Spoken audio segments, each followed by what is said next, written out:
SER Podcast. Estás escuchando El Abierto de Hoy por Hoy. Cada día analizamos las noticias más relevantes de la actualidad, las claves políticas, económicas y sociales, con las voces de los protagonistas y los distintos puntos de vista de nuestros tertulianos.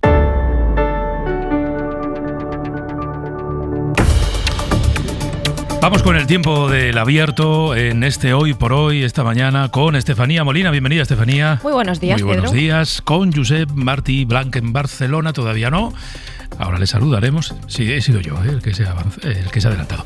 Y con Antón Losada en Coruña. Antón, buen día, hola. Buenos días, ¿qué tal? Hay algo que no hemos comentado, por cierto, este es un pequeño paréntesis en la actualidad, pero hace unos días me hacían llegar un link de un medio gallego que titulaba así: el periodista gallego Pedro Blanco toma las riendas de Hoy por Hoy este verano. Otro que quiere ser gallego. Vamos a tener que ponernos muy estrictos con este asunto, ¿eh? Sí. Soy gallego de Vigo. ¿Qué te parece? Periodista nacido en Vigo. Ay. Bueno, pues nada. Oye, nosotros... Somos paisanos, Antonio. Yo encantado. Eres bienvenido. Te podemos dar una medalla Castelao o algo, si quieres, de las que dan las juntas todos los años. No te ves. No hace vale. falta. Yo, con que me acojáis ya me vale. Aquí todo el mundo es bienvenido. Bien. Bueno, pues nada, me alegro. Me alegro. Bueno, Javier Ruiz Martínez. Hola, Javier. Hola, ¿qué tal?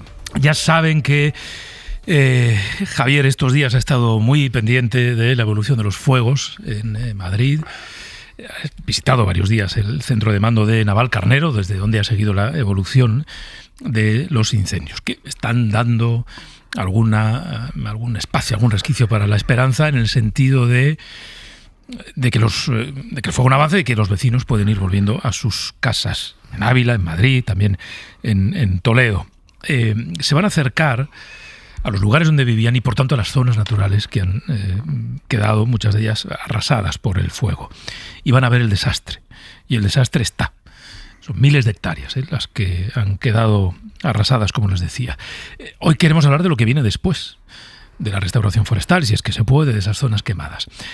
Ayer, Javier, entraste con la UME y con la Guardia Civil en la zona de Pelayos de la Presa y el Pantano de San Juan. Son nombres que les habrán sonado durante todos estos días como epicentros del combate contra el fuego. Por ubicarnos mejor, por ubicar a la gente, Javier, ¿dónde está esa zona? Bueno, cuando en los mapas de satélite veíamos ya el jueves la enorme mancha roja que era el fuego en Ávila y la otra mancha roja que había en San Martín de Valdeiglesias, un poco hacia el este, el Pantano de San Juan era la mancha azul y verde, una enorme masa de agua y bosques que está justo en medio. Bueno, y esa zona se ha llevado la peor parte del incendio. Sí, junto a Mijares en Ávila, que es una zona también montañosa, es la que se ha llevado la peor parte. Ha sido, eso sí, una zona clave para contener el fuego. Las llamas, debido al viento, saltaron el Pantano de San Juan, es decir, lo pasaron por encima, pero esa zona, que es más húmeda que las otras, ha sido clave para contener el fuego. ¿Y qué os encontrasteis ayer en esa visita? Pues una zona reventada por las llamas. Lo primero, una ausencia total de animales terrestres. Han huido, han muerto. No pensemos solo en grandes ciervos, en corzos, que es, digamos, un poco la imagen emblemática. Sí. Te hablo de insectos, de reptiles. Imagina un bosque sin nada de todo eso. También hay muchos menos pájaros que en el bosque de estas características. Y los que hay, algunos se oyen por ahí entre las pisadas, están completamente desorientados, buscando refugios. Muchos de ellos se ven con daños en las alas, en el cuerpo, pero sin duda lo más impresionante son las lomas del Monte Bajo, con árboles de gran porte completamente calcinadas. Esto que escuchas es incluso algún pequeño rescoldo que se prendió, se le prendió fuego mientras que estábamos en la visita, vimos a una brif forestal tener que apagarlo. Pero la buena noticia son las abundantes zonas verdes que vimos. A mí me sorprendió bastante, no solamente en el entorno del Pantano de San Juan, que se van a haber salvado por la mayor humedad, por los equipos de extinción que trabajaron ahí, sino también en otras amplias zonas de terreno. Es decir, vimos muchos puntos que todavía están, por lo menos las copas de los árboles todavía un poco verdes. De hecho, en los vídeos que grabaste, que nos has enseñado, se ven efectivamente esos árboles. Decías, muchos son grandes, muchos son muy grandes incluso, que parecen haberse salvado. Entonces, lo que tú has hecho es que esas imágenes enviarlas a 2 expertos en ingeniería forestal. Eso es. El primero es Víctor Resco de Dios. Le hemos escuchado estos días en la antena de la SER en varias ocasiones. Es miembro asociado de la Real Academia de Ingeniería de España. Es experto en este tema y es el que nos puso sobre la pista de un concepto Muchas veces pensamos que cuando hablamos de 80.000 hectáreas quemadas, que todo lo que está dentro del perímetro del incendio está quemado, está negro, está carbonizado, pero esto no es así. Dentro de un perímetro siempre quedan zonas verdes y eso es muy importante porque luego va a posibilitar la regeneración natural de la zona a partir de los árboles madre que han quedado sin quemar. Esas zonas tienen muchos nombres, pero uno de ellos, y a mí me encanta, se llama islas no quemadas. Dependen de la orografía, dependen del agua, dependen del viento, dependen también de la virulencia que haya habido en el fuego, que no será la misma en unos puntos que en otras, y también depende de los trabajos de extinción, es obvio. Pero dentro del perímetro de un gran incendio forestal, los científicos del fuego suelen hablar de que queda sin quemar o se quema de manera muy superficial, que creo que es lo que en muchos casos ha pasado aquí en este incendio, entre el 10 y el 25% de la superficie total. Lo que crea es una especie de puzzle que te contaba antes a las 8, un mosaico de zonas quemadas y de zonas verdes. Claro, cuando hablamos de 170.000, 175.000 hectáreas quemadas en lo que llevamos de año, efectivamente no hablamos de 175.000 hectáreas arrasadas completamente por el fuego, sino superficie que en diferente grado se ha visto afectada por el fuego. Bueno, ese mosaico de parches verdes, que son los que tú has visto, que son los que vemos en tus vídeos, ¿qué hacemos con ellos o qué se hace con ellos? Pues hay que trabajar en toda la zona, también en la quemada, en la verde, pero también en la quemada. Le he pedido que me lo explique a Raúl de la Calle, que es secretario general del Colegio de Ingenieros Técnicos Forestales. Lo primero es la evaluación. Cada zona va a haber sufrido distinto. Es la hora de los drones, pero sobre todo es la hora de algo que a mí me encanta, que es patear el bosque. Con toda seguridad va a haber distintas severidades de daños y por eso pues es necesario elaborar una cartografía inicial que bien puede ser con imágenes de satélite, con drones, con fotografías y vídeos georreferenciados y sobre todo con comprobaciones sobre el terreno. Segundo paso, conservar el suelo de algo que es muy peligroso para un bosque sano, pero sobre todo para uno quemado, que es la erosión. La lluvia, y si es torrencial más, vamos a tener un otoño con lluvias torrenciales también en esta zona, se va a llevar la poquita riqueza biológica que le quede al suelo. Las actuaciones que se pueden hacer, pues desde el mulching, que es cubrir con paja las zonas estratégicamente que queramos defender, pequeñas barreras, como pueden ser con albarradas o fajinas. Tenemos que estabilizar los taludes, proteger los cauces y sobre todo pues que haya una limpieza en los pasos de agua. Y el tercer paso es importante porque hay que ser pacientes. Aunque nos pueda parecer que lo que toca ahora es limpiar el monte, que esta expresión yo la odio, la de limpiar el monte, tenemos que darle posibilidades a ciertas regeneraciones que son naturales y que se pueden producir a pesar del incendio. En muchas masas mediterráneas, como es esta zona, pues especies como las encinas, los alcornoques, brezos, retamas, pues pueden ser capaces de rebrotar. Otras especies pues pueden regenerarse mediante semillas, como es el caso del pino, ¿no? Actuar demasiado pronto puede destruir brotes de algunos de esos árboles, también destruir esas semillas que se pueden haber quedado en el suelo, que es el mecanismo natural que tiene el pino para sobrevivir, así que sí, no hay que precipitarse, ni siquiera para quitar la madera quemada, aunque, ojo, en esto hay muchas teorías y hay que vigilar en esa madera quemada ahora algo que es peligrosísimo para el bosque que se ha quedado sano, que son las plagas. La madera quemada, desgraciadamente, es una golosina para determinados insectos, escolítidos concretamente, que pueden alimentarse y reproducirse de una forma exponencial gracias a esta madera quemada y atacar a masas que puedan estar sanas y que estén aledañas a las zonas afectadas. En fin, que empieza, Pedro, un proceso muy complejo al que podemos ayudar técnica y científicamente, pero esos árboles muertos tienen la esperanza en los que han quedado vivos, que son los verdes. Gracias, Javier. Hasta luego. Gracias. Bueno, toca hacer balance de daños, no solo en lo natural, también en lo humano, en las heridas que deja la gente y en los daños materiales que se han producido. Estamos viendo imágenes en algunas televisiones de algunos polígonos industriales que han quedado literalmente arrasados por el fuego, o de algunas casas que se han visto afectadas, fincas particulares que se han visto también quemadas por el fuego.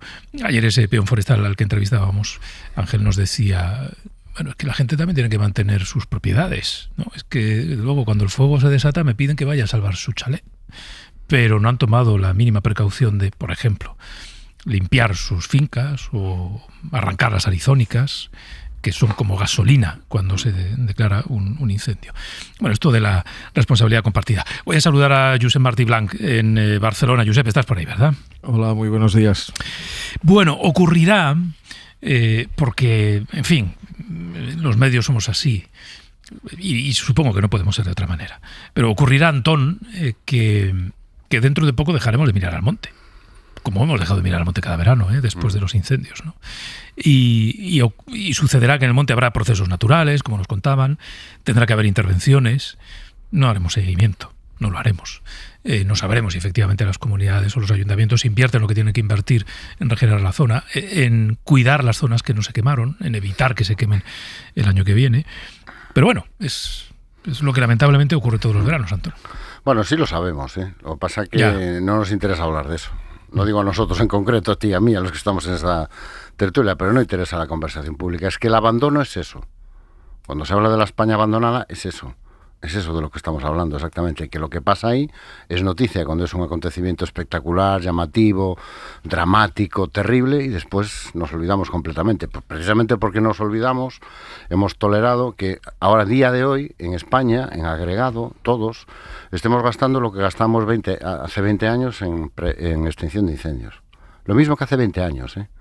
Y mira que hemos pasado veranos diciendo que los incendios cada año eran peores.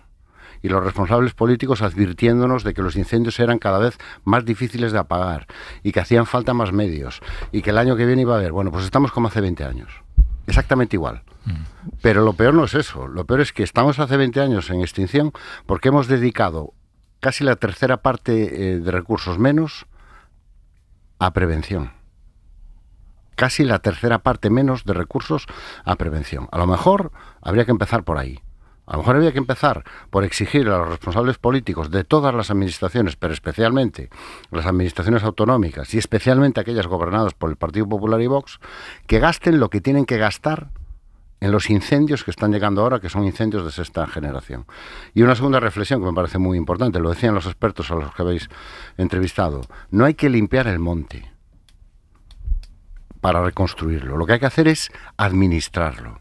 Y administrarlo significa que hay que tener paciencia, que hay que hacer una intervención quirúrgica, área por área, zona por zona. No cometamos los errores que cometemos, por ejemplo, cuando pasó la Dana, por desgracia, que es que parecía que el objetivo era dejarlo todo limpio inmediatamente, provocando, por ejemplo, el colapso del sistema de alcantarillado. No, aquí el objetivo no es que deje de verse el negro.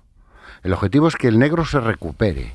Y para que eso se recupere hace falta planes de recuperación, igual que ahora hacían falta planes de extinción y de prevención, que muchos de los ayuntamientos afectados no había, y seguramente el año que viene seguirá sin haber, porque estamos a otra cosa, que nos importa más, lo que sea, todo menos eso. Necesitamos planes de recuperación y necesitamos tener mucha paciencia para que el terreno efectivamente se recupere y dentro de 2 o 3 meses nuestro problema no sea, como sucede muchas veces en Galicia, que las cenizas de los incendios matan las rías en octubre o noviembre, cuando llegan las lluvias. Hoy por hoy noticias. Ser podcast. Había introducido ya, Antón, este concepto del abandono, ¿no? Porque yo decía, bueno, es que dejaremos de hablar del monte, dejaremos de mirar al monte.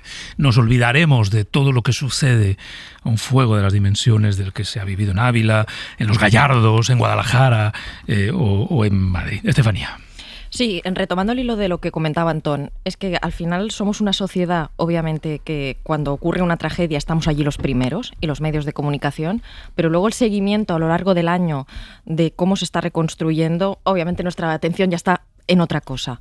Y es una pena. Yo ahora estaba buscando datos de otras tragedias que han ocurrido en este país. Por ejemplo, hace poco, la Dana, se calcula que Paiporta no estará reconstruida del todo hasta dentro de 10 años. Es decir, 10 años. ¿Y dónde estaremos dentro de 10 años? ¿Qué otras tragedias no habrán ocurrido? Por ejemplo, en el caso del volcán de La Palma, todavía más de un centenar de familias continúan viviendo en casas de madera y contenedores. y hace 4 años de esa tragedia. Entonces, claro, ahí las administraciones tienen un doble equilibrio, las prioridades del día a día y obviamente estas prioridades del deber de ayudar a esta gente a recuperar sus negocios. Cuando se te destruye el ganado, no solo las cabezas de ganado perdidas, es el negocio que ya se te ha destruido, tus viviendas, por supuesto, tus cosas personales. Entonces, realmente es una tragedia, es un drama. Y luego también con el tema de la prevención, con los incendios, yo creo que ocurre parecido con la sanidad o la atención primaria. Todos sabemos que hay que invertir en atención primaria porque es lo que luego hace que el gasto sea menor, que las enfermedades no se agraven, y yo creo que con los incendios pasa lo mismo. En las prioridades políticas, y por eso seguramente habría que ir insistiendo periódicamente en temas de estos, aunque no sean de la rabiosa actualidad, para el político, si uno tiene que elegir entre un efecto inmediato con cualquier medida que toma o algo que veremos dentro de un tiempo, pues yo creo que eso es lo que explica tristemente que haya quien no invierte suficiente en prevención, porque no es algo tangible que veamos en el momento, lo vemos ahora, lo vemos cuando llega el verano, lo vemos cuando el bosque ya está arrasado. Entonces, ese es un tema, seguramente poner mucho más el foco en qué se invierten los presupuestos y un dinero que de pronto uno dice, bueno, ese dinero no tiene un efecto inmediato, pero lo veremos cuando corresponda. Es curioso el caso de estos días de la Comunidad de Madrid.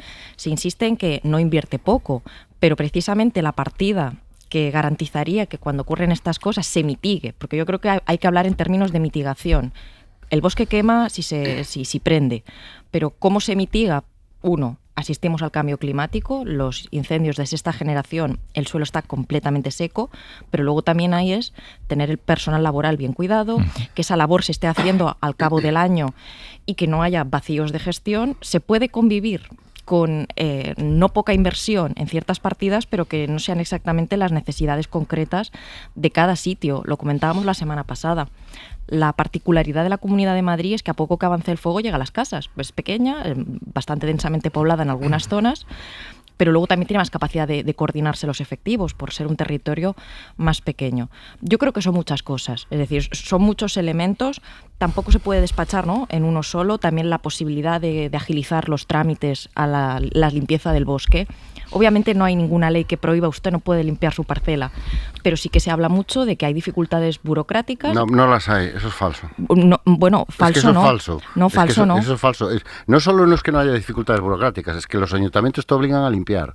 Y si no, limpias tú, pero limpian gente, los ayuntamientos y el ayuntamiento te pasa la factura. Mira qué dificultad burocrática hay. Yo recuerdo perfectamente, y si rescatamos programas, seguramente irá por comunidades autónomas, porque las comunidades cada una tiene su competencia. Yo recuerdo en este programa el año pasado, expertos, no yo, expertos dijeron que en algunos sitios no solo era el abandono demográfico, sino que había gente que percibía que había dificultades. No te las puedo identificar, yo no tengo un bosque en no sé dónde. Te la explico yo, es que usted no puede limpiar cuando quiera, como quiera, con el material que quiera y a la hora que quiera. Vale, Antón, pues a lo mejor ese es el problema, porque yo esto no lo he escuchado en medios de la bulosfera, yo es que lo he escuchado en programas en Cataluña, yo también tengo un oído puesto ahí, también he escuchado esta reivindicación por parte de algunas personas. Que no es cierta. Espera, dejadme que queda Josep por intervenir. A mí esto de que me dejes como una mentirosa de esto no es cierto, no te lo... Has dicho que esto es mentira. Es que es mentira. Y a la vez reconoces que es difícil y que hay... No, yo no reconozco nada. No, bueno, a la vez te estás diciendo... Lo que te estoy diciendo es que hay gente que le llama dificultades burocráticas a que no le dejan limpiar como ella quiere limpiar. Bueno, pues yo te estoy diciendo que el año pasado en Castilla y León esto ocurrió. Esto en Castilla y León se dijo. Y no es algo que me esté inventando yo. ¿Pero quién ha dicho que te hayas inventado nada? Bueno, Josep. Bueno, lo primero es coincidir con los compañeros en el sentido que esto es una conversación recurrente de cada verano, que toma más cuerpo en función de cuán importantes sean los incendios, pero el estribillo es conocido. Empiezan a arder los montes en cualquier comunidad y automáticamente tenemos el debate encima de la mesa, que siempre es el mismo y los argumentos siempre son los mismos. Y efectivamente, cuando llega septiembre, la segunda quincena, mes de octubre, temporales de levante, riadas, entonces nos focalizamos pues en las riadas y en los daños de las lluvias torrenciales. Esta es una secuencia que pertenece a la lógica narrativa de los medios de comunicación, no la vamos a cambiar, y atañe a las administraciones en su conjunto tomar nota y hacer políticas de prevención, que no es algo que tengan que hacer los periodistas y los medios de comunicación. Yo soy en el tema que estamos hablando, me cuesta ser optimista, porque creo que atiende a algo muy profundo, al margen del cambio climático, atiende a algo muy profundo, que es cómo estamos organizando nuestra sociedad, que es principalmente de valores urbanos en todo el territorio, aunque el territorio sea rural. Creo que tiene mucho a ver la despoblación, el abandono de según qué zonas, que trabajos vinculados al sector primario que podían ganarse la vida hace unos años con actividades vinculadas al monte, pues eso ha desaparecido y por tanto algo que no es explotable económicamente, que se convierte únicamente en un paisaje del que disfrutar y en el que cada año, aunque se nos quemen bosques, la superficie arbrada va ganando terreno, pues tenemos un problema a muy largo plazo, porque lo que no parece es que vayamos a cambiar nuestra manera de vivir. A partir de ahí, pues los más recursos pues probablemente son necesarios en todos los niveles administrativos y gubernamentales. Lo que pasa es que los recursos siempre van a ser limitados y sobre todo escuchar a los especialistas y a los que saben, que están haciendo discursos serios, sólidos, sobre cómo hay que atacar los fuegos de sexta generación, cuáles deben ser las prioridades. Pero sí, tenéis razón, es una conversación recurrente y optimismo, la verdad es que hay pocos elementos para poderlo serlo. Y es que además, al final un fuego tapa al anterior, ¿no? Quiero decir, hemos vivido, ayer falleció una de las personas heridas en el incendio de Los Gallardos, ya son 14, es el más mortífero este siglo. Hemos vivido ese incendio que dejó algunas incógnitas por resolver y algunas preguntas abiertas, pero ya no hemos vuelto a él. Es verdad que lo que se está viviendo estos días es de tal magnitud que tiene sentido que ocurra, ¿no? Fijaos, en el incendio de Los Gallardos, en fin, lo pensaba ayer, no se emitió ninguna alerta, esto del alert que estamos mencionando ya continuamente. Y se dijo que es que como en ese incendio había que confinar algunas casas, algunas zonas, desalojar otras, el mensaje podía ser confuso. Bueno, es justo lo que se ha hecho en Madrid y en Ávila estos días. Enviar mensajes en los que se confinaba algunas zonas de un pueblo o se evacuaba otras zonas del pueblo. Lo que se ha hecho en la Val d'Uxó. Se desalojaron algunos barrios, se confinó el resto. Y se enviaron mensajes y la gente los entendió. Y supo el que tenía que irse y el que tenía que quedarse. Quiero decir que de todo se aprende y que lo que conviene es en algún momento volver a echar la vista atrás para intentar encontrar explicaciones sobre lo sucedido, ¿no? Y pasará que no volveremos a preguntarnos por qué se han iniciado estos fuegos, pero va a ser fundamental saber por qué se han iniciado estos fuegos.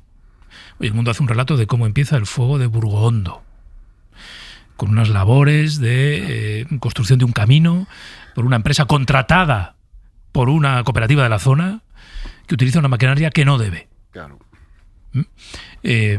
Pues ahí no hay ni trama terrorista detrás, ni incendiarios, hay pura negligencia si es que se confirma. Pero convendría saber qué ocurre, qué hay, Antón, detrás de los fuegos, ¿no? Bueno, a mí, como recordarás, Pedro, porque creo que aquel verano estabas tú también, a mí me tocó gestionar la ola de incendios de Galicia el año 2007 desde el lado de los responsables políticos. Entonces tengo toda la simpatía del mundo por la gente que está al frente de una emergencia como esta, porque no hay nada más difícil de combatir que el fuego.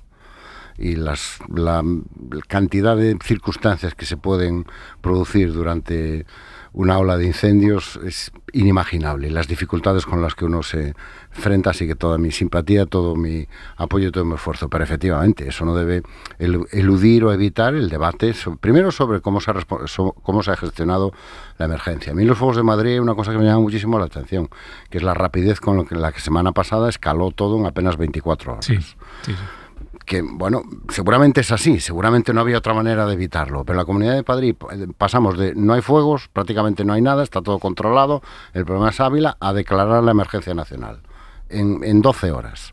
Eso a lo mejor merece una reflexión y ver si se hizo todo lo que se podía haber hecho. Otra reflexión tiene que ver con qué es lo que está ardiendo este año. El verano pasado, por ejemplo, lo que ardió en agosto, en el caso de Galicia, eran zonas de muy difícil acceso que no estaban pobladas en la mayor parte de los casos. Este año no es eso lo que está ardiendo en la mayor parte de los casos.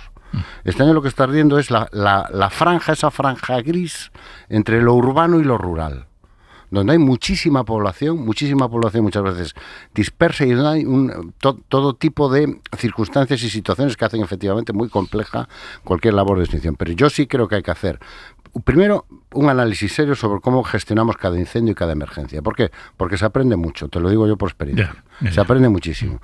Y segundo, un debate también yo creo que serio y riguroso sobre las causas de los incendios, que efectivamente es multifactorial. Y el cambio climático provoca incendios, no, pero los está agravando. Claro, es que esa es la cuestión, y eso es indiscutible. Lo que antes era excepcional, el famoso 30-30, ahora es el día a día de la gestión de un incendio. 30-30-30, ¿no? Que son los 30 grados de temperatura, 30% de humedad. Más de 30 grados, menos de 30% de vientos de 30. De más de 30 kilómetros. Eso que antes era un día o dos o tres, o como nos tocó a nosotros, 5 en el mes de agosto del 2007, es que ahora es lo normal. Hoy por hoy noticias. Ser podcast.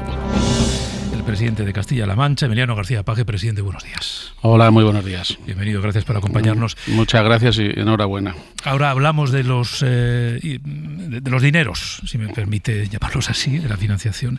Pero este verano también es difícil en su comunidad, en su tierra, ¿no? Le pregunto por los incendios, primero Guadalajara, luego Toledo. ¿Cómo están las cosas ahora allí? Sí, este verano es especialmente preocupante. Llevamos 1.600 incendios el año pasado y en este año con mucha diferencia los superaremos, ¿no? Pero en relación con el tema de incendios y en general con las tragedias, hoy me apetecía sinceramente establecer algunas pautas de contrapunto a lo mucho que estoy escuchando, ¿eh? Me voy a basar en algo que ha dicho y que estoy totalmente de acuerdo hace nada Antón Losada, que le he escuchado. Yo estoy desde este lado de la barrera, es decir, de quien tiene que abordar las tragedias, del tipo que sean. Y hay una cosa evidente. La primera, hay que asumir que todo tipo de tragedia hay que asumirla con humildad. Hay muchas cosas para las que estamos preparados, pero casi siempre hay determinados momentos que la naturaleza y las circunstancias te desbordan. Punto primero. Y no tendríamos que meter en el mismo saco esos desbordamientos con el funcionamiento general de la situación. En segundo lugar, aparecen multitud de expertos, hay algunos extraordinarios como Paco Castañares y otra gente, pero es que aparece, cada vez que hay una cosa de esta, demagogia, populismo en un sentido o en otro, infundios, bulos, desinformación, aprovechamiento, y yo creo de verdad que no hay que establecer conclusiones tan rápidamente y en caliente, nunca mejor dicho. Y por eso se lo digo con una cierta experiencia. Llevo 10 años de presidente. Cuando entré, Cospedal se había cargado la mitad de la empresa pública que se creó hace 21 años como consecuencia de un gran incendio que tuvo 11 fallecidos en Guadalajara. Sí. Aquí tomamos mensaje. Estábamos entre los primeros de España. Tenían intención de liquidarla. Cambió el gobierno, llegamos nosotros. Hoy la tenemos doblada. 12 meses contratados, todo el tiempo que no están en los incendios están manteniendo el campo y se hacen muchos trabajos de mantenimiento. En una región que le voy a decir tiene ya mitad de superficie de campo y mitad de superficie forestal, que desde que soy presidente ha aumentado un 14% la superficie forestal. Por tanto, con algo de conocimiento sobre el asunto, lo que tengo que decir es que hay que establecer un contrapunto. Hay problemas, hay cosas que mejorar, sin duda. Pero no tengamos esa perspectiva tan nefasta de España, ni de cómo aborda las tragedias España. Lo digo de verdad de todo tipo. Hemos abordado el COVID, hemos abordado danas, hemos abordado de todo tipo. Y los incendios, que son más recurrentes, evidentemente, por la climatología, lo auténticamente importante son las condiciones del clima en el momento en que se desata el incendio, que pueden tener más o menos envergadura. Y para que nos hagamos una idea, decimos, por ejemplo, se dice mucho que el abandono del campo es lo que trae los incendios. Vamos a ver. La mayor desforestación que se ha producido en España se ha producido cuando se tenía que utilizar, o se utilizaba, como mi abuelo, por ejemplo, para hacer carbón, le contrataban para deforestar el campo. O cuando se han hecho multitud de urbanizaciones, muchas de ellas ni siquiera legales, en medio del campo. Y además hemos deforestado muchísimo, lógicamente, para cultivos. Pues fíjese, le voy a dar el dato. Cuanto más se abandona el terreno de cultivo, más crece la superficie forestal. Uh-huh. España ha aumentado desde los 80, desde los 90, desde los 70 su superficie forestal. Somos, después de Suecia, el segundo país con más superficie forestal de toda Europa. Y vamos creciendo en la medida en que el abandono del campo hace que crezcan los matorrales, crezca todo tipo de superficie y también la superficie arbórea, ¿no? De manera que, junto a ese elemento hay que decir que tenemos muchísimos, pero muchísimos más medios que hace 20, 30 y 40 años. Aéreos que antes eran muy difíciles, cada día más optimizados, tecnológicos, drones. Hay análisis de meteorología que ahora son al segundo, cosa que hace 20 años era imposible. Yo no tengo esa sensación. Mire, el 90% de los incendios los apagamos antes de que lleguen a una hectárea, en conato. Claro, eso no se cuenta. Pero hay que contar que los dispositivos están preparados, sí, para momentos de gran envergadura, pero normalmente para sofocar los incendios, que son por miles en España. Y cuando se tiene toda esa perspectiva, yo creo que se tiene que analizar la situación de una manera un tanto más objetiva, más seria. Yo pido mucho rigor. Se pueden mejorar las cosas, se puede mejorar la coordinación. Toda tragedia tiene un tanto por ciento de previsión, que está protocolizada porque hay experiencias antecedentes, pero toda tragedia tiene mucho porcentaje de imprevisibilidad. La gente pide todo y al mismo tiempo no se dan cuenta que cada tragedia tiene su intríngulis, que es distinta de las anteriores, ¿no? Le quiero preguntar, en ese análisis que usted pide que sea sosegado y fiable, sí, digamos, respecto a los elementos, ¿qué es lo que pasó la semana pasada en Guadalajara con ese incendio tremendo? Bueno, pues en Guadalajara teníamos las peores condiciones climatológicas. Desde el primer momento la estrategia de ataque no se varió porque era muy clara. Sabíamos que iba a tener envergadura desde el punto de vista forestal. Uh-huh. Nosotros optamos por una estrategia que era muy elemental, que es lo que hay que tener claro en toda tragedia. Lo primero son las vidas. Y a veces se sacrifican hectáreas de terreno para poder salvar vidas. Lo segundo, que va relacionado con lo primero, es salvar los núcleos de población, porque si se queman las casas, los negocios, eso es muy difícil luego reconstruirlo y reanimarlo. Otra cosa es el campo, que en buena medida se regenera, muchas veces solo y otras veces con ayuda. Por tanto, en Guadalajara sabíamos que iba a ser de gran envergadura, se movilizaron más medios que nunca, con todos los apoyos también del Estado. Desde el primer momento a nosotros nunca nos falla, funciona de una manera bastante estandarizada. Y francamente salvamos 40 municipios, que al menos 7 se podían haber quemado por completo, pequeños, muy pequeños. Uh-huh. De forma que, bueno, cada tragedia tiene su intríngulis. Claro. Al mismo tiempo que estábamos sofocando teníamos otros 16 incendios en la comunidad autónoma, ¿no? Bueno, usted defiende que hay experiencia, que hay medios, que se sabe cómo actuar en este tipo de casos. ¿Cree que es necesario pactar algo? Se está hablando mucho estos días o de un pacto contra la emergencia climática o de un pacto para responder a las situaciones de emergencia, que es lo que propone el Partido Popular. Bueno, vamos a ver, los pactos de Estado yo me apuntaría a todos, porque creo en ellos y han hecho mucho bien en España. Los pactos de Estado no son de la mitad más uno del Parlamento, son entre las grandes formaciones que dan estabilidad, haya o no alternancia. Eso es lo que yo entiendo por pacto de Estado, la verdad.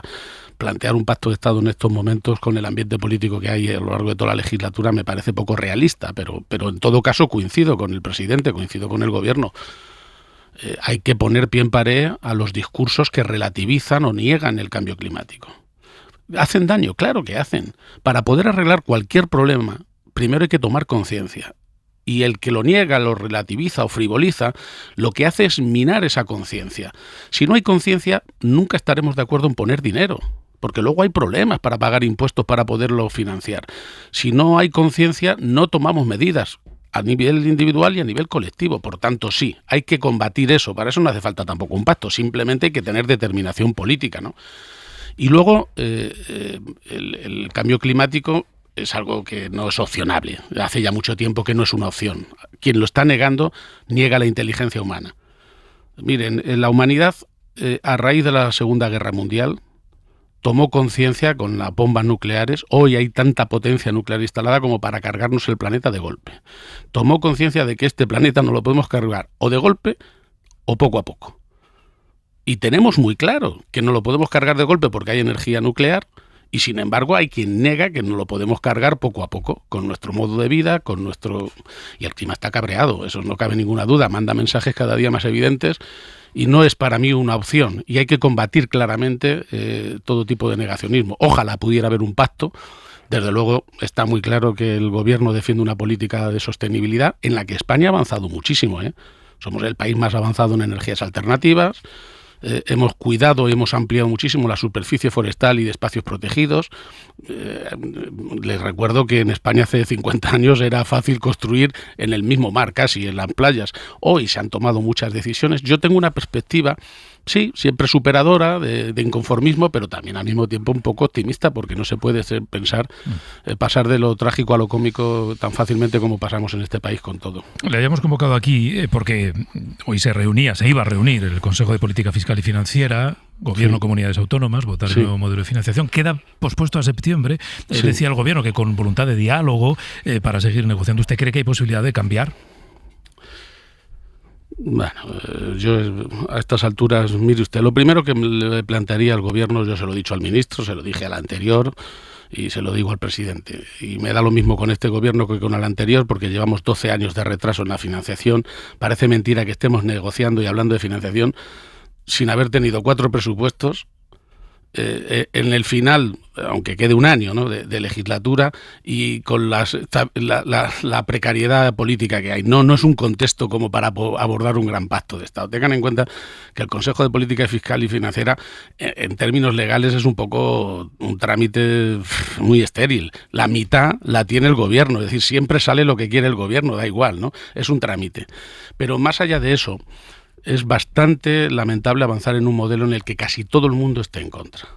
Casi todo el mundo. Asturias y el PSOE en Castilla-La Mancha, el Partido Popular, algunos a lo mejor pues haciendo de tripas corazón, no digo que no, y cumpliendo instrucciones, pero lo cierto y verdad es que hasta antes de ayer también Canarias, salvo que se ha negociado un pacto aparte para Canarias, eso si lo hicieran con cada uno habría que ver. Pero la realidad es que este es un modelo que a quien más le tiene que doler es a la izquierda. Yo puedo entender, y yo si fuera presidente de la Generalitat de Cataluña pediría más dinero. Por tanto, hace muy bien la Generalitat.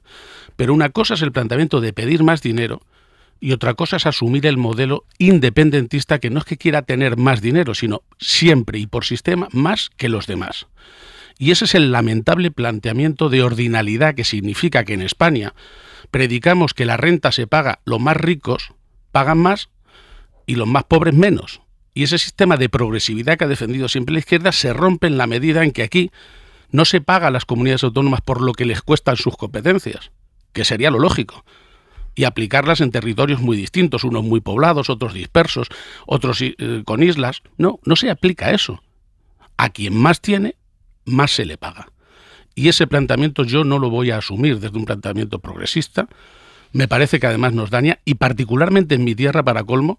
Es verdad que hay más dinero para todos, sí, pero se reparte peor, bastante peor. Y eso es lo importante, la fórmula de reparto. En mi tierra recibiría más, pero fíjese, llevamos años siendo de las 4 peor financiadas y ahora seríamos la peor financiada. De manera que comprenderá cuál es mi posición. Si no es el momento, si no es el contexto, si no es el modelo por el que usted apuesta, ¿cómo explica que el Gobierno haya terminado proponiéndolo? Pues mire, yo creo que todo tiene que ver con el mercadeo político de esta misma legislatura. Esta es una exigencia, un chantaje de los independentistas. La prueba evidente es que se está mezclando el debate con el debate de presupuestos. Lo primero que había que hacer es, vamos a aparcar el debate de financiación a aprobar o no el presupuesto. Porque ¿de qué estamos hablando si no hay presupuesto? Punto primero. Pero es que sobre todo de esa manera dejaríamos claro que no forma parte del mercadeo para sacar o no los presupuestos, las cuentas públicas de este año. Porque si no, está claro quién va a imponer su modelo. Aquellos que con 4 votos se imponen a la gran mayoría de los españoles. Y esto, como comprenderá, para mí ya de por sí formalmente dice mucho. Vamos a dejar el debate de fondo hasta que tengamos consenso. Y vamos a abordar el presupuesto sin este chantaje de por medio, que si no es de los independentistas de izquierdas, es de los independentistas de ultraderecha, que como vemos también se salen con las suyas hasta en los indultos. Pero no parece que vaya a haber presupuestos, por lo tanto hay un doble punto de bloqueo, sin presupuestos y sin sistema de financiación. Quizá alguna comunidad diga, no liguemos una cosa a la otra porque necesitamos avanzar. Canarias, por ejemplo. Bueno, Canarias tiene un régimen económico en España, es que en realidad nos pasa con la financiación como cuando vamos muchos españoles a pedir un café. Si somos 17 pedimos cada uno un café distinto, ¿sabes? O sea, no crea que hay igualdad. Hay más diferencia de renta a veces entre los pueblos del sur de Madrid con los del norte, no sé si me entiendes. Sí. De manera que Canarias tiene un régimen especial por ser periférica, muy periférica, ultramarina, incluso europeo, diferente en relación con el IVA y con los impuestos. Por tanto, es un régimen que, no siendo distinto, es el común, pero tiene singularidades muy propias, ¿no? Y así le podría decir casi de cada cual, ¿no? En Madrid, por ejemplo, que tiene el régimen común, buena parte de las infraestructuras las paga el Estado directamente, cosa que no hace a lo mejor en Cataluña o en Castilla-La Mancha, desde el metro a la M50. De manera que, ojo, análisis lineales no caben en financiación. Lo único que sí que hay parámetros a los que nos podríamos acercar para ser serios, sobre todo los que creemos en el estado del bienestar. ¿Podemos garantizar que todo el mundo tenga la misma oportunidad sanitaria, educativa o prestación social, que al fin y al cabo es lo que gestionamos las autonomías en su mayor parte? Es decir, hay parámetros proporcionales, no digo que sean los mismos médicos en todos los sitios, pero hombre, estar a menos de 40 minutos, por ejemplo, de un centro de salud, estar a menos de 1 hora de un hospital de referencia, tener unos estándares, por ejemplo, de listas de espera, ¿eso se puede más o menos parametrizar en España? Pues eso es lo que hay que financiar. Yo creo que hay que hacerlo, porque no es lo mismo gestionar la sanidad donde en núcleos muy poblados hay mucha gente, sí, pero es que con un solo centro atiendes a miles de personas. Le voy a poner un dato. Madrid, para atender la atención primaria en Fuenlabrada, necesita 5 centros. Yo, en Cuenca, que tiene la misma población, toda la provincia, que Fuenlabrada, necesito 50. Salvo que queramos que la gente poco más o menos tenga que echar la maleta para ir al médico. Hoy por hoy noticias. Ser podcast. Presidente, usted viene sosteniendo estas últimas semanas que la legislatura está agotada, que hay que acabar ya y convocar elecciones. Bueno, si me lo permites, Pedro, yo llevo muchos años en esto, intento mantener una línea coherente en mi discurso desde los 16 años, aunque evidentemente no, muchas veces hay que ir evolucionando. Pero esto se remonta a la constitución de esta legislatura. Yo cuando vi los resultados electorales, después del batacazo en municipales y en autonómicas, motivado ya por el escenario nacional, quise hablar con el presidente, con el presidente Sánchez.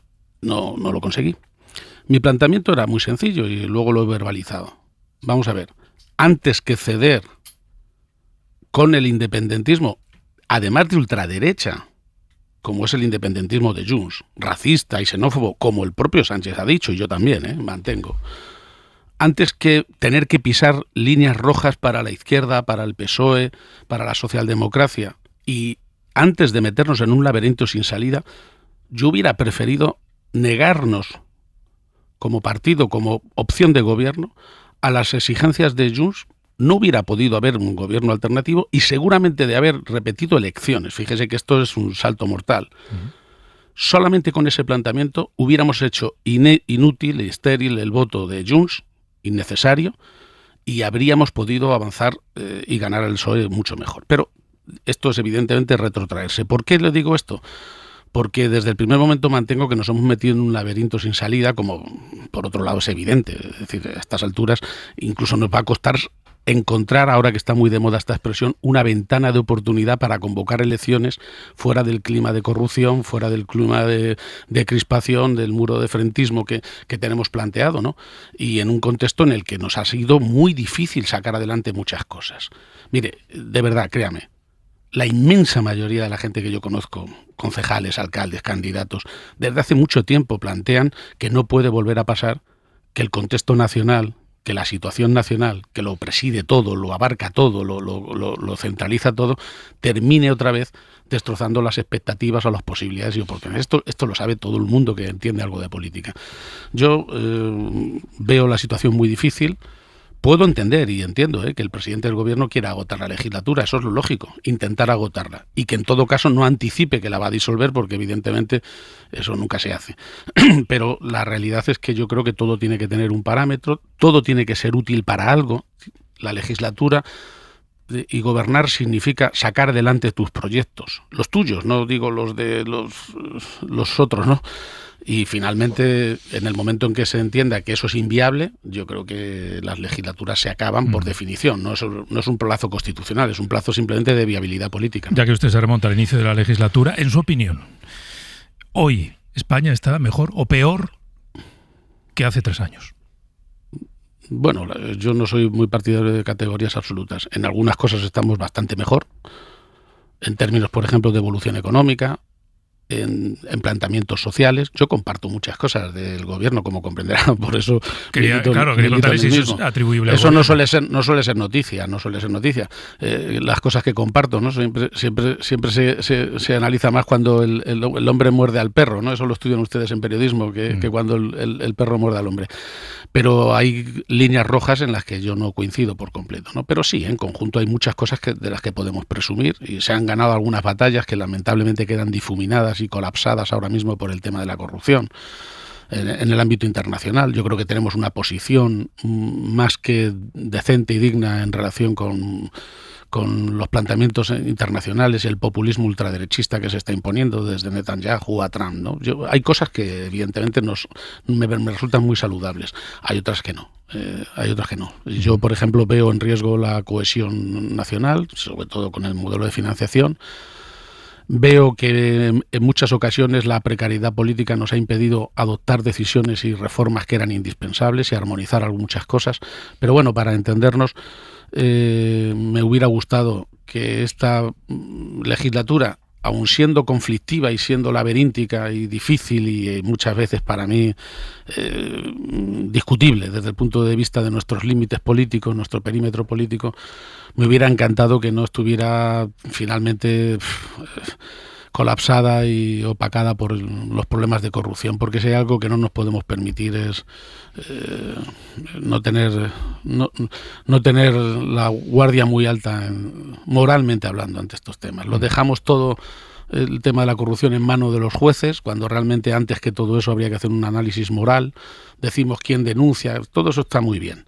Yo le escuchaba a Cospedal hablar de conspiraciones cuando Bárcenas y demás, y por tanto está muy bien, pero yo soy abogado. Lo verdaderamente importante y que se tiene que plantear una es: las cosas que se están denunciando son verdad o son mentira, y a partir de ahí se establece un parámetro moral, y lo lamento mucho, y lo lamento por mucha gente que es decente en la política en general, pero de una manera abrumadora en la izquierda y en el PSOE, y que finalmente están desazonados, como estamos muchos, con lo que está pasando. Presidente, ¿cómo explica usted que en el PSOE e incluso en el entorno del gobierno medraran figuras como Ábalos o como Cerdán? En el caso de Ábalos ya con condena firme, en el caso de Cerdán con investigaciones judiciales que van avanzando.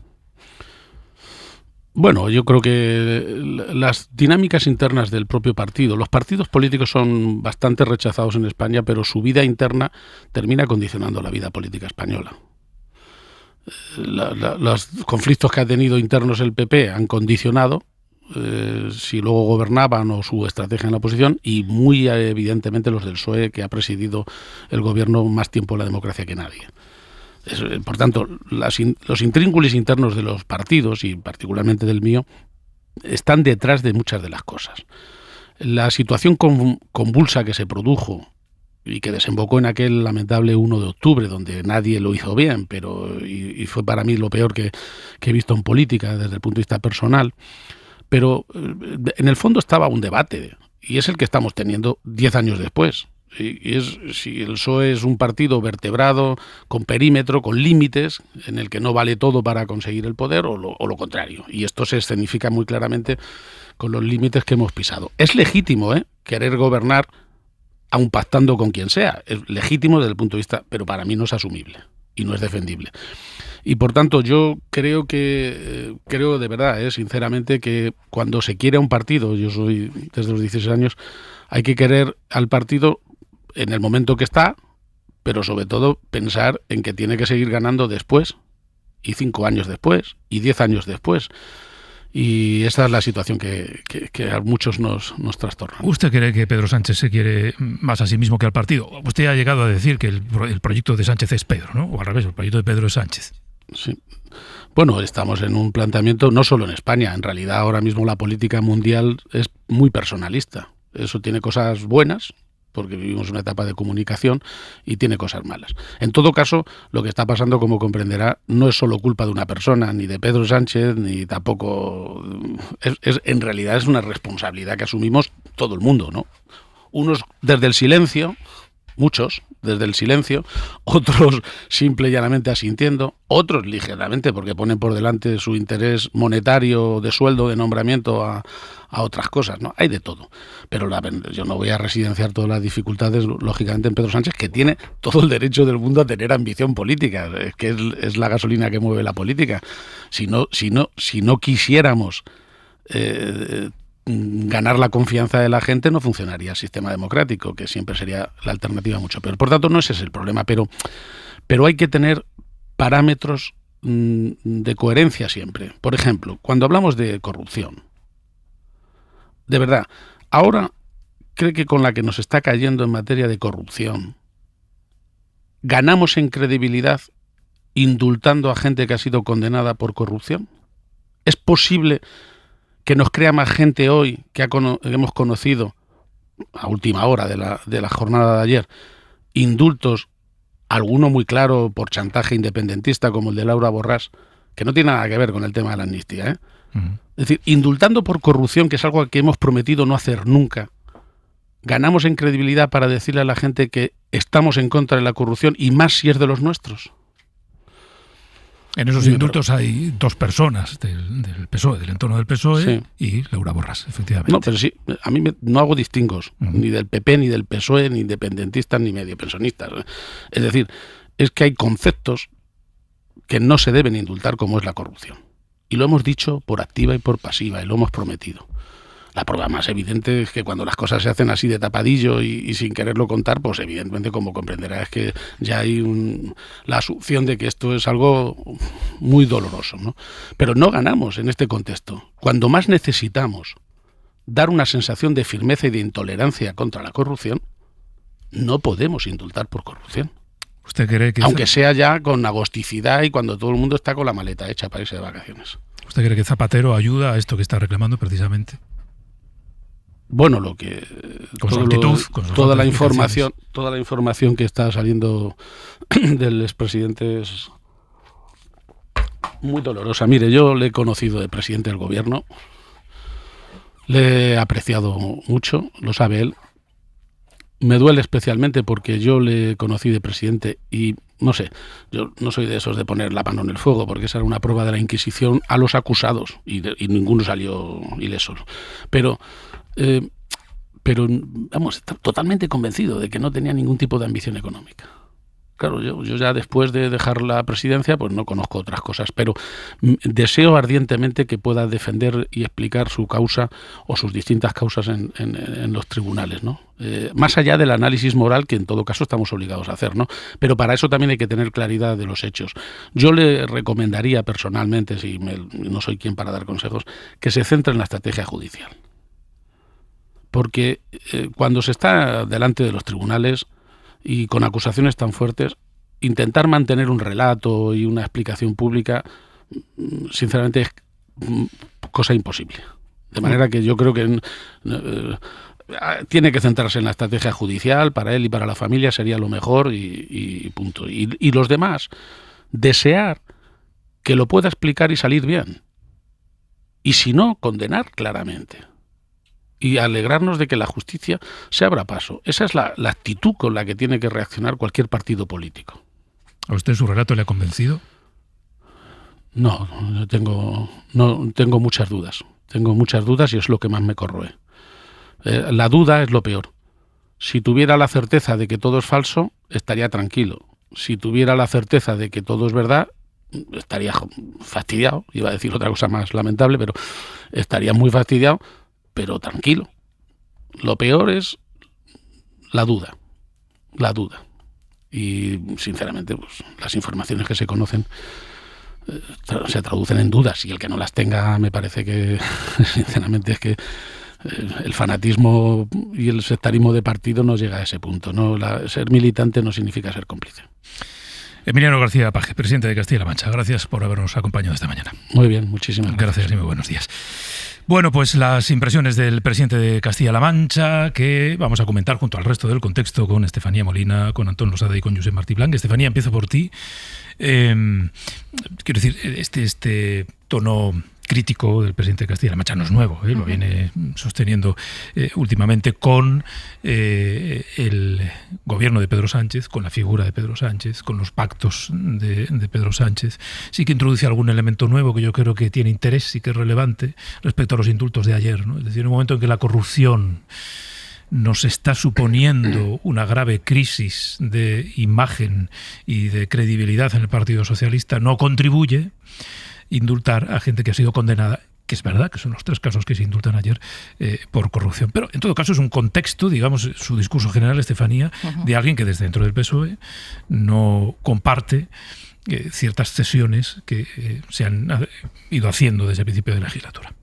Sí, a ver, Emiliano García Paje siempre ha sido el contrapunto a Pedro Sánchez, también porque asumimos una realidad sociológica en su comunidad autónoma, que por supuesto es una comunidad, siempre se dice, entre comillas, más conservadora, o que es un PSOE no tan distinto a una mentalidad de una España interior.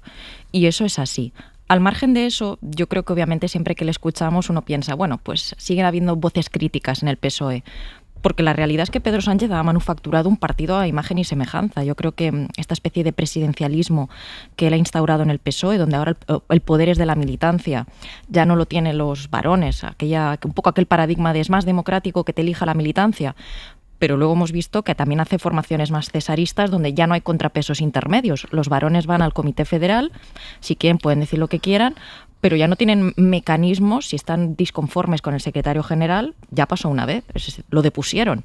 Tampoco hay que llegar, ¿no?, a esos límites, es un partido que se caracteriza por ser contestatario, siempre lo ha sido, pero ya no hay esos mecanismos de presión o de poder realmente de lo que son los contrapesos en el PSOE.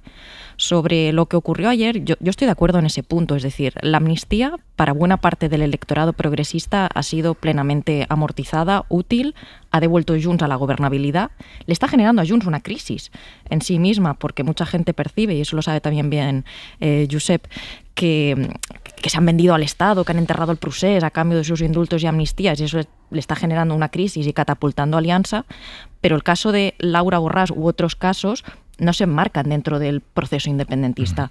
De esto hubo incluso debate, es decir, Esquerra Republicana sería muy interesante saber qué es lo que opina hoy Rufián, porque con el caso de Laura Borràs, yo recuerdo en el Congreso, creo que fue, que Esquerra dijo que esto nada tenía que ver con el procés, que esto eran otros temas.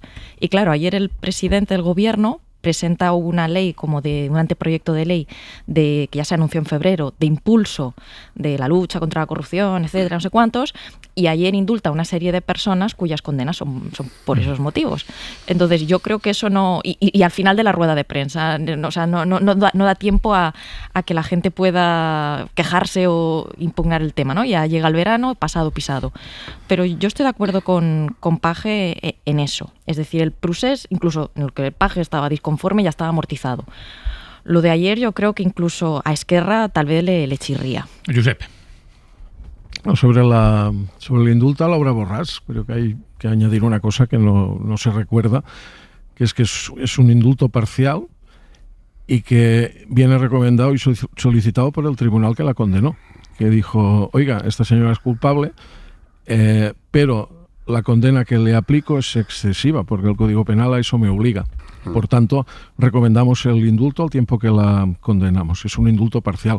Por tanto, yo creo que si abonamos el análisis riguroso, podemos criticar el tiempo, la oportunidad política de hacerlo en este momento, pero en realidad lo que hay detrás es una recomendación jurídica de los propios jueces que condenaron a Borràs, y creo que eso hay que ponerlo encima de la mesa, porque no hay lectura política en este indulto. Es decir, Laura Borràs es un fusible fundido para Junts. No tiene valor político en estos momentos y, por tanto, no hay ahí una negociación secreta para que esta señora la indulten parcialmente. Hay lo que acabo de decir.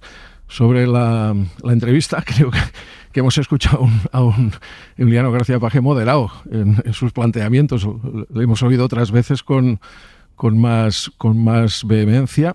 Creo que en su caso, cada vez que habla, que pues sube el pan en el entorno socialista, se dan una circunstancia principal, que es un hombre fuerte en su territorio, que no depende de las dádivas de un superior del partido para permitirse decir lo que piensan, pero también lo que le conviene.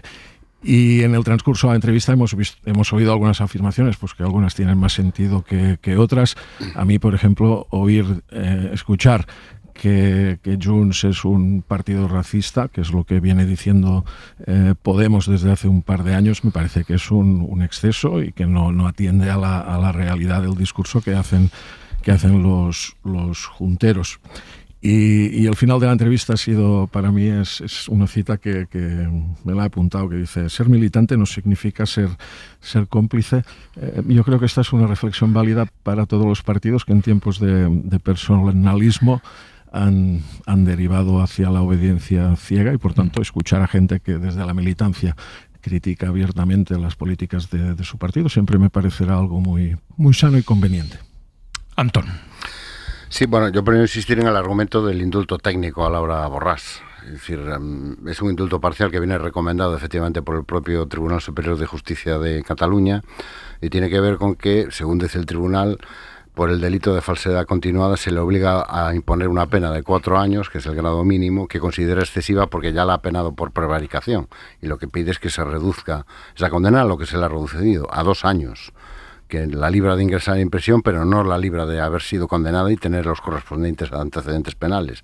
También tiene que seguir pagando la multa que está pagando, y sigue inhabilitada por casi 10 años para ocupar cargo público, ¿no? Otro de los indultos creo que se dio fue por razones de salud. Estamos hablando de alguien que al parecer está en una situación delicada de salud. Ha sido un indulto pedido por, hasta donde yo he podido ver, incluso por Joan Manuel Serrat, por ser una persona vinculada al mundo de la cultura. No sé, yo creo que ha sido un poco ventajista por parte de García Paje meter todo esto en un saco. Y mira que había empezado bien la entrevista citándome a mí y todo, pero está claro que no. Entonces una cosa es debatir sobre los delitos y los indultos y la corrupción, y otra cosa es meter un caso como este, que yo sinceramente creo que es completamente excepcional y que no tiene nada que ver con otro tipo de indultos, ni con el proceso, ni con nada, ¿no? Dicho eso, a ver, yo entiendo la posición de García Paje. García Paje no quiere pactar con los nacionalistas ni con los independentistas. Muy bien, pues ya está. Y habrá mucha gente en el PSOE que tampoco quiere hacerlo. Y hay gente en el PSOE que sí quiere pactar. Y bueno, pues cada uno tiene sus argumentos y tiene sus razones. ¿A quién le están dando la razón los hechos? Bueno, de momento ahí sigue el gobierno de progreso, ahí tenemos los datos económicos, por ejemplo, ahí tenemos la legislatura a punto de concretarse, y ahí tenemos un nuevo sistema de financiación donde no iba a entrar nadie, y de momento ya ha entrado Canarias. Por cierto, hay que decirle a Paje que la ordinalidad no es lo que él ha dicho que es. O sea, la demanda de ordinalidad, que es una demanda que cualquiera de nosotros podría suscribir, es que, hombre, yo soy solidario, pero que la solidaridad no me obligue a empobrecerme a mí. Garantíceme usted que yo voy a ser solidario, pero eso que no significa que yo voy a perder mi posición, que yo voy a perder mi posición con respecto a los otros, porque sería un poco extraño y un poco absurdo un sistema en el cual tú transmitieras tus recursos a otros para que al final el otro acabara siendo más rico que tú. Eso es básicamente la ordinalidad, no es lo que Paje ha explicado de una manera que yo creo que es muy de trazo grueso y que encaja muy bien, pero que no tiene nada que ver con lo que es la ordinalidad que demanda no solo los independentistas. Hay muchos técnicos y muchos expertos que dicen que la pieza clave de cualquier sistema solidario es eso, garantizar que, hombre, ser solidario no significa que tú te empobrezcas para que otro se enriquezca más que tú, ¿no? Dicho eso, insisto, yo es que coincido con Martí, yo creo que ha estado incluso, debe ser la agosticidad de la que habla, que ha estado bastante moderado en sus consideraciones, ¿no? ¿Pero qué esperabais que dijera? Bueno, conociendo a García Paje, yo creo que cuando empezó citándome a mí, yo creo que ahí ya se apuntaba que venía hoy más tranquilo, ¿no? Bueno, hay una cosa que sí ha dicho que yo no estoy del todo de acuerdo. Es decir, tenemos más medios que hace 20 años. No, presidente, no tenemos más medios que hace 20 años. Hubo un recorte brutal de medios durante la gran recesión. Brutal. Hubo comunidades autónomas que redujeron sus dispositivos hasta un 90%. Hasta un 90%, y ahora nos estamos empezando a recuperar. de ese recorte. Y estamos volviendo a las cifras que teníamos en 2008, que fue el año en el que más invirtió España en prevención y extinción de incendios. Bueno, en todo caso, claro, García Paje, respecto a la legislatura, establece digamos un pecado inaugural, ¿no? Que claro, es un pacto que él no habría alcanzado en ningún caso. Y a partir de ahí establecía esa línea roja, porque yo le preguntaba, pero bueno, ¿pero el país está mejor o está peor? ¿No? Dice, bueno, en fin, yo los maximalismos no. En el fondo lo que venía a decir, bueno, sí, claro, hay datos que dicen que está mejor, pero como está este pecado original, este pecado inaugural de la legislatura, todo lo demás no tapa esa línea roja, ¿no? Y en esa cesión ante el nacionalismo, el independentismo, quienes quieren la ruptura, él entiende que esta legislatura está viciada de origen, ¿no? Y que, por un lado, ha supuesto cesiones que él no comparte y no admite, y por otro ha derivado, lo ha dicho, es verdad, con menos intensidad que en otras entrevistas previas, ha derivado en un personalismo de Sánchez que él no comparte, ¿no? Otras veces ha dicho que el proyecto de Pedro es Sánchez, o al revés, el proyecto de Sánchez es Pedro, ¿no? Y incluso que el PSOE ya no es reconocible como partido, Estefanía. Sí, a ver, primero de todo, lo de Laura Borràs. Ella, más allá de que el criterio, decimos, apelamos a una cuestión técnica, pero si tú le preguntas a ella sí cree que ella está en el paquete del procés, ¿eh? Es decir, ella no considera que esto haya sido una condena como consecuencia de unos hechos. Ella se considera, vamos a llamarla, una perseguida... Que en el clima exacto, ¿no? Una perseguida sí, por ser independentista. Ella se considera a sí misma así. Y luego lo de Paje. Bueno, a ver, yo creo que sí que... viendo cómo es su talante político, en el contexto en que estamos de gravedad nacional, yo tampoco esperaba que echara más leña al fuego, y tristemente nunca mejor dicho, es decir, que saliera aquí a hacer declaraciones incendiarias en un contexto donde la gente está preocupadísima por su vida, por sus montes, por sus casas. Pero hay algo que siempre se le condena mucho a Pedro Sánchez respecto a otros PSOEs del pasado, y es... Claro que en tiempos de Felipe González no se pactaba con el independentismo porque Junts no existía y existía Convergencia. Podemos es una mutación que le ha salido al PSOE desde el 15M y que Pedro Sánchez ha absorbido todo lo que hay a su izquierda. Es decir, se puede criticar los métodos para un purismo o una mirada de izquierdas más del pasado, pero la realidad del presente... Hoy existe Bildu, y Bildu es un partido que intenta, claramente hay una división, hay una facción que para mí tristemente sigue mirando al pasado, en lo que representa, que a lo mejor deberían hacer un paso al lado, pero hay una generación nueva que vota a Bildu porque es su izquierda de proximidad. Existe Junts y ya no existe Convergencia, ¿vale? Pues existe Junts, que hizo un 1 de octubre. Entonces, claramente, si tú no te abres a la realidad del presente, y existe Podemos, y existe Sumar, si tú no te abres a esa realidad del presente... es que el PSOE no iba a gobernar ya nunca. O, si acaso, iba a gobernar con el PP, una gran coalición. Que eso es, obviamente, el precedente griego, lo que yo creo que aprende Pedro Sánchez y entiende, que no se puede hacer un pacto de cierre de filas, de gran coalición, porque eso a lo mejor hubiese reventado al PSOE. El PSOE ha mutado conforme a los nuevos tiempos. Hoy, muy probablemente, su electorado prefiere pactos con Bildu que pactos con el PP. Y esto pueda gustar más o menos, pero es la realidad que se encuentra Pedro Sánchez. Claro, sí, Antón. No, lo que pasa es que, como decía muy bien Pedro, es una posición ideológica por parte de García Paje que es perfectamente legítima. Claro. Él no habría pactado con los independentistas. Bueno, perfecto. Y a partir de ahí, todo lo que sucede en la legislatura está mal. Hombre, todo no. Y yo creo que la credibilidad de cualquier crítica tiene que ver con alejarte de, como yo creo que esto no debía haberse hecho, todo está mal y todo es un horror y todo es un desastre y todo es catastrófico, y asumir que, por ejemplo, en el tema del proceso y la ley de amnistía, hombre, si hasta el PP está diciendo que hay que pasar página, entonces a lo mejor eso es que tú creías que no iba a funcionar y resulta que sí que ha funcionado. Y cuando el propio PP te dice que hay que pasar página, hombre, para algo debe haber servido. Negar, por ejemplo, la realidad de los datos económicos, con todas las salvaguardas que se puedan hacer, ¿no? Pero la realidad del crecimiento económico, de la creación de empleo, igual que la realidad de la desigualísima distribución de ese crecimiento y de esa riqueza, pues yo creo que es innegable.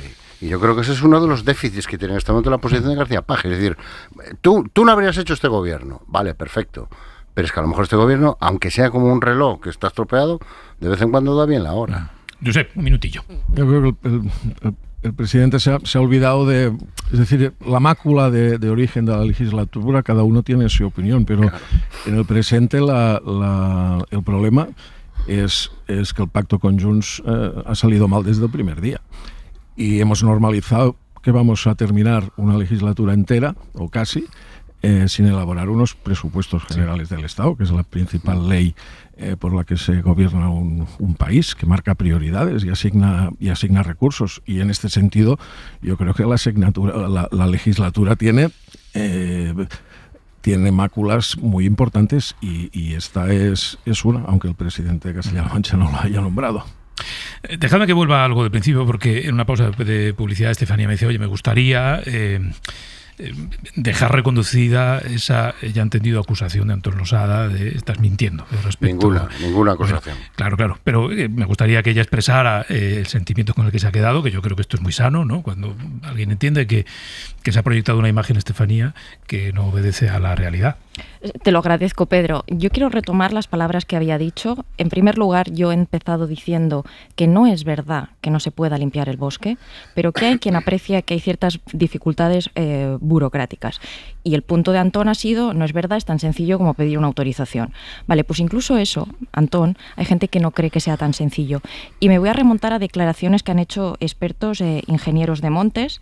Incluso en la propia noticia de F Verifica, que dice que es mentira que no se pueda limpiar el monte, como estábamos diciendo ambos, hay un ingeniero de montes que dice algo así como que ciertos procesos podrían modernizarse y agilizarse y reducirse para no expulsar la actividad que se venía realizando de forma tradicional. Otra ingeniera de montes, entrevistada en Radio Televisión Española, dijo que necesitamos que la legislación sea más permeable, que lo traduzcamos al lenguaje de la gente y, sobre todo, un tema que nunca se suele atribuir, nunca se suele decir, que es mucha gente no limpia el bosque, a lo mejor porque no conoce este lenguaje tan fácil, pero porque no le es rentable. Ya se habla incluso de las ayudas fiscales y el asesoramiento, es decir, uno no sale un día por la mañana y limpia el bosque porque sí, aunque haya pedido las autorizaciones. Hay gente que no le sale rentable, a lo mejor se tiene que gastar dinero en la maquinaria para poder limpiarlo. Entonces, yo solo quería constatar esto, las cosas no son blancas o negras, nadie ha dicho que esté prohibido, sencillamente he dicho que hay gente que a lo mejor sí percibe que es más complejo que salir y desbrozar tu monte. Y yo te he dicho que esa percepción es incorrecta. Y yo te he explicado que hay yo no expertos... quiero reabrir el debate. Bueno, yo sí, bien. porque me parece sano, nada, me parece sano que cada uno defienda su punto. Pero es que no es un tema de defender su punto, es que yo te puedo traer tantos diagnósticos, también de expertos, que dicen que ese no es el problema, en absoluto. Entonces es una percepción y sobre todo es un bulo que se está repitiendo. Bueno, pues no es ningún bulo que a la legislación a lo mejor no es tan permeable como tú crees y que a lo mejor hay gente que ni siquiera... es perfectamente permeable. Bueno, que la gente perfectamente permeable. Es que esa no es la cuestión. La cuestión es decir, no, es que... Es que nadie ha dicho que esa sea la cuestión. Que hay muchos trámites burocráticos. No es cierto. No, yo no he dicho eso. No es que si tú agarras las palabras mías por donde tú quieres, puedes interpretar lo que quieras. Y te estoy citando dos ingenieros citados... que no quiero reabrir este debate porque me parece que además, no conduce a mí me parece, a ninguna parte. No tenemos tiempo, además. Pero sí que quería que Estefanía pusiera en contexto lo que ha dicho y que ha motivado la respuesta de Antón. Antón, Estefanía, Josep, gracias a los tres. Venga, hasta la próxima. Muchas gracias. Seguimos en Hoy por Hoy. Hoy por Hoy Noticias. Ser Podcast. Nada, hoy no suena la sintonía. Que no suene. No avanzamos nada, Eva Teresa. Me callo. ¿Qué tal? Buenos días. Empezamos con la que bautizamos ayer como La Vida Pequeña. Sí. Que vamos a hablarte un poco de un mosquitólogo y la lista roja. Venga. Ya te contaremos después. Más. Y alguna cosita pequeña de la vida pequeña en Japón, ya verás. Vale. También hablaremos con una científica muy grande, pues el Eclipses, la sección de Nuño Domínguez, que nos presenta siempre a perfiles científicos interesantísimos. Vamos a hablar de terapia génica y enfermedades raras con Paula Ríos. Venga, stop. Más. Y luego tenemos los pecados textuales. Los pecados textuales, hoy toca la gula, que te encanta, yo sé que es un pecado que te gusta mucho, como Ataque de Serrano. Eso es. Y 900, 100, 800. 900, 100, 800. ¿Son ustedes de playa o montaña? Ese es el debate de las dos españitas. De las dos españitas hoy. Decídanse. ¿Se dan cuenta ustedes de que cuando tenemos prisa somos capaces de contar las cosas muy rápido? Es que somos, vamos. Porque se nos está echando tiempo encima y no nos da tiempo nada más. Venga. Para no perderte ningún episodio, síguenos en la aplicación o la web de la SER, Podium Podcast o tu plataforma de audio favorita.